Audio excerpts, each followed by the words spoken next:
Next वो बता रहा है आपको पल्प जो कैविटी है उसकी एनाटमी, और उसके बाद कि एक्सेस ओपनिंग किस तरह करनी है, किस टूथ में किस तरह करनी है। तो जो बेसिकली आपकी पल्प कैविटी है ना, वो दो एरियाज़ में डिवाइडेड है। जो क्रोनल पार्ट है यानी क्राउन के अंदर जो पल्प होता है उसको आप पल्प चेम्बर कहते हैं, और रूट्स के अंदर जो पल्प होता है उसको आप रूट कनाल कहते हैं। तो पहले वो पल्प चेम्बर के बारे में बताएगा और फिर रूट कनाल के बारे में। तो पल्प चेम्बर के बेसिकली दो तीन पार्ट्स हैं, आप ऐसे कह लें। एक उसका सबसे पहले आ जाता है roof of the pulp chamber. तो आप बेसिकली ऐसे समझे जो सबसे क्रोनल पार्ट होता है ना पल्प चेम्बर का, उसको roof of the pulp chamber कहते हैं, जो कि अक्लूजली या इंसाइजली डेंटिन से कवर्ड होता है। फिर नेक्स्ट उसका एक पार्ट है pulp horn. Pulp horn basically एक एक्सेंचुएशन है, यानी एक आप ऐसे कह लें कि वहाँ पे थोड़ा सा बड़ा हुआ होगा पल्प जो है ना, ज़्यादा ऊपर को हुआ होगा, आप ऐसे समझ लें। और ये बेसिकली कस्प के नीचे हुआ होता है, यहाँ डेवलपमेंटल लोब के नीचे हुआ होता है। यहाँ पे आप समझे थोड़ा सा वो उभरा हुआ होगा जो पल्प है, पल्प चेम्बर है, तो उस पार्ट को कहेंगे पल्प हॉर्न है। फिर आपका floor of the pulp chamber है। फ्लोर बेसिकली जो सर्वाइकल पार्ट है पल्प चेम्बर का उसको कहते हैं, जो कि आपकी डेंटिन से ही कवर्ड होता है नीचे से। फर्केशन में भी से जो डेंटिन आ रही होगी बेसिकली उससे कवर्ड होगा ये, अगर मल्टी रूटेड टूथ है तो। और फाइनली आपकी कनाल ऑरिफिसेस हैं। ऑरिफिसेस बेसिकली आपकी ओपनिंग्स हैं रूट कनाल्स की। तो वो बेसिकली ये बताता है कि जो ऑरिफिसेस हैं वो कोई सेपरेट चीज़ नहीं है, वो सिर्फ आपकी आप ऐसे समझ लें कि रूट कनाल और पल्प चेम्बर को जो ज्वाइन करने वाला पार्ट है वो है बेसिकली, लेकिन कोई सेपरेट चीज़ नहीं है। जहाँ पे आपका रूट कनाल से पल्प चेम्बर से रूट कनाल स्टार्ट हो रही होगी उस पार्ट को आप बेसिकली कनाल ऑरिफिस कह देंगे। और फिर आपकी रूट कनाल्स हैं।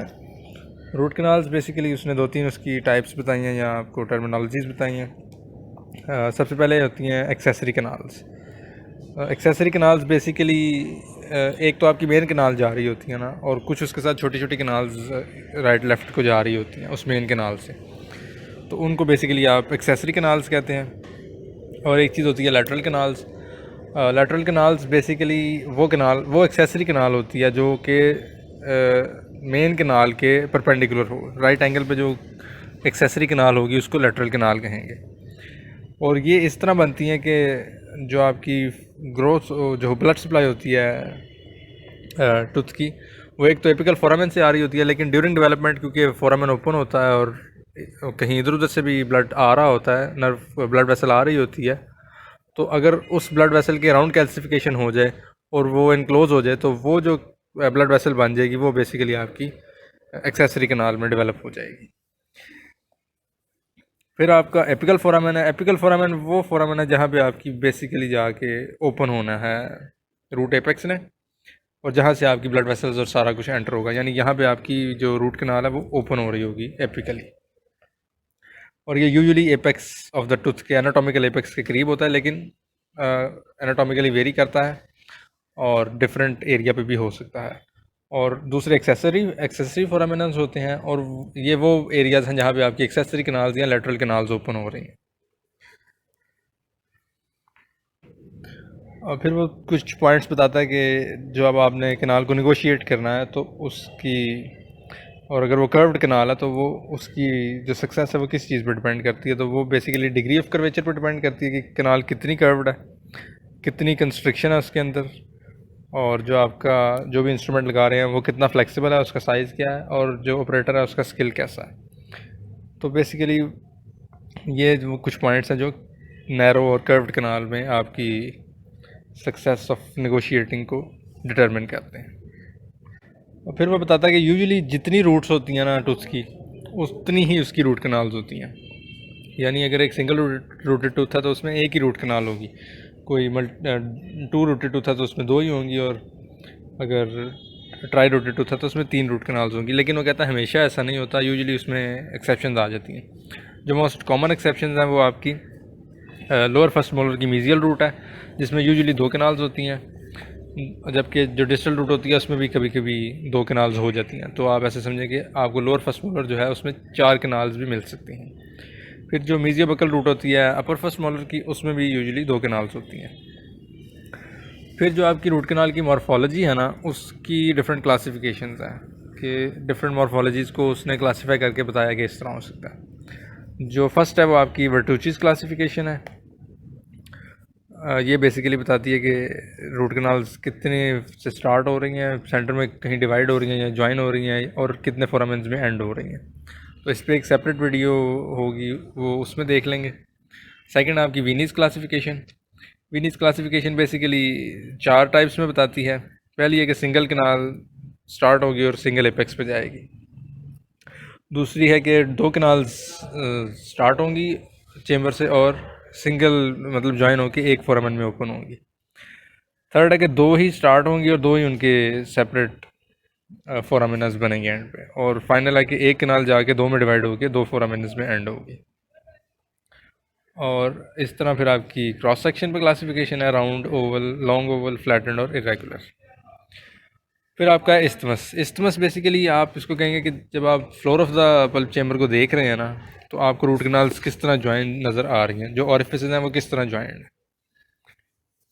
तो जो उसकी टाइप 1 है वो ये कहती है कि 2 जो कनाल्स हैं ना उनके दरम्यान में फेंट कम्युनिकेशन है, यानी मामूली सा बारीक सा कम्युनिकेशन होगा, यानी जुड़ी तो हुई है लेकिन फेंट है कम्युनिकेशन।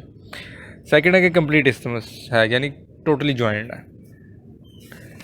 थर्ड आपका है कंप्लीट है लेकिन बहुत शॉर्ट है, यानी दोनों कनाल्स के ऑरिफिसेस जो हैं वो करीब पड़े हुए हैं। फोर्थ है आपकी कंप्लीट और इनकम्प्लीट इस्टमस बिटवीन 3 और मोर कनाल्स, यानी अगर आपकी 3 या उससे ज़्यादा कनाल्स हो जाती हैं तो टाइप 4 में चला जाएगा। और जो 5 है वो है कि 2 और 3 कनाल ओपनिंग्स विदाउट विजिबल कनेक्शन, यानी ये सेपरेटली पड़ी होंगी, इनमें कोई कनेक्शन नहीं होगा आपस में। तो ये आपकी इस्टमस की क्लासिफिकेशन है। नेक्स्ट वो थोड़ा सा एपिकल फोरामेन को एक्सप्लेन करता है। तो बेसिकली यही है कि जब आपका टूथ डेवलप हो रहा होता है तो उसका एपेक्स ओपन होता है, जिसमें से उसकी सारी ब्लड सप्लाई और नर्व सप्लाई आ रही होती है, और विद टाइम आपकी जो डेंटिन है और सीमेंटम है वो डिपॉजिट होता रहता है, और जो एपिकल फोरामेन है वो नैरो होता जाता है। तो वो बेसिकली ये कहता है कि एंड पर जब आपका टूथ फुली डेवलप कर जाता है तो जो इंटरनल पोर्शन होता है ना एंड से एपिकल से, वहाँ पर भी सीमेंटम डिपॉजिट हुई होती है। बेसिकली वो एक लास्ट पॉइंट होता है जहाँ तक आपने ऑब्चुरेट करना होता है या कनाल को प्रिपेयर करना होता है आरसीटी करते हुए। दूसरा वो थोड़ा सा ये बता रहा है कि एनाटॉमिकल एपेक्स जो होता है और जो बेसिकली आपका रूट एपेक्स होता है, आप समझिए जहाँ कनाल ओपन होती है और जहाँ पे आपको रूट की एपेक्स नज़र आ रही है, वो यूजुअली सेम नहीं होता एरिया। कनाल यूजुअली कहीं और जाके भी ओपन हो जाती है, यानी बिल्कुल एनाटॉमिक एपेक्स पे ओपन नहीं होती, कहीं और इधर उधर भी साइड पे होके भी ओपन हो सकती है। तो इसमें बेसिकली याद करने का सिंपल तरीका ये है कि जिस ईयर में टूथ इरप्ट करता है उससे रफली 3 साल के बाद आपकी रूट एपेक्स मैच्योर हो गई होती है, यानी जितना उसने बनना होता है बन गई होती है, क्लोज हो गई होती है, आप ऐसे समझ लें।